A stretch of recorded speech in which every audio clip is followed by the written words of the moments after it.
Ready na ba kayo sa pinaka-unproductive na life ko? Ako kasi hindi. Samahan niyo ako gawin ang mga bagay-bagay na pwede naman nating hindi gawin pero gagawin ko pa rin. Oo. Reminder lang ha, walang plot twist ang buhay ko ha. Pero kung gusto mo pa rin mapanood ito at maging unproductive ang buhay mo, click mo na to. Tara, samahan niyo ako.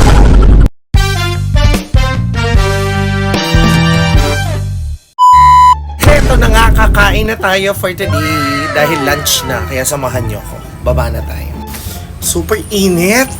Tingnan niyo naman ang araw, oh. Grabe. Oh, see?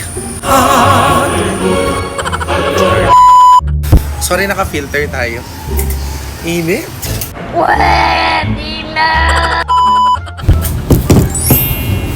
Kain. Parang may naamoy ako hindi maganda. Ang sarap ng ulam ko today. Tingnan naman. Tuyo. Ay, hindi. Daing pala to. Diba? Comment na comment section box below kung ano yung favorite nyong daing. Kasi maraming klase ang daing. Meron may kaliskes, merong maalat, merong hindi maalat, may tinapa, or yung sinasabi nating tuyo, diba? Parang pareho lang din naman. Meron tayong itlog. Supposedly pang breakfast lang to, pero pwede natin itong kainin for lunch. Eh, total, anong oras din naman ako nagigising? Mga alas 9, alas 10 ng umaga. So, pwede na, brunch na din to. So, makakabusog pa rin to. Diba? Maliban dyan, meron din tayong suka. Nilagyan ko lang ng asin, tsaka konting pepper, yung powder lang. Tsaka kanin. Excuse me, nasa kanin ko. Medyo marami tayong kakainin today kasi nga gutom ako, wala akong pakialam. Char.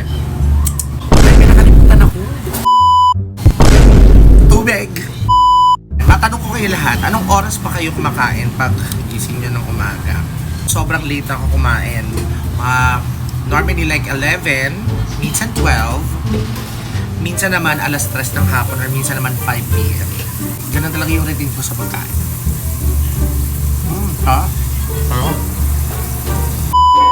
Pagsabayin natin ang itlog at ang daing. Tingnan natin kung magandang combination to.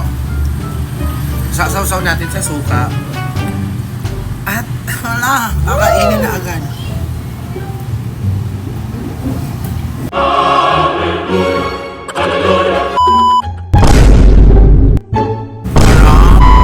Sinama ko lang tayo sa journey natin adiin na rin na walang kwenta. Bakit ba? Kumuha na kayo ng bahaw dyan. Tsaka kung meron kayong tuyo, magluto kayo. Kasi masarap talaga siya. Hindi siya masyado maalat. Sarap.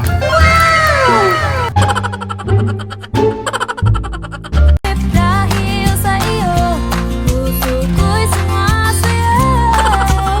Isip di mapadali, ngiti ay laging nasa labi. Nakakakaba, nakakaaliw. Done. Let's go wash our dishes. Kala mo naman ang talo eh. Para hindi ipisi. Ulit ang joke.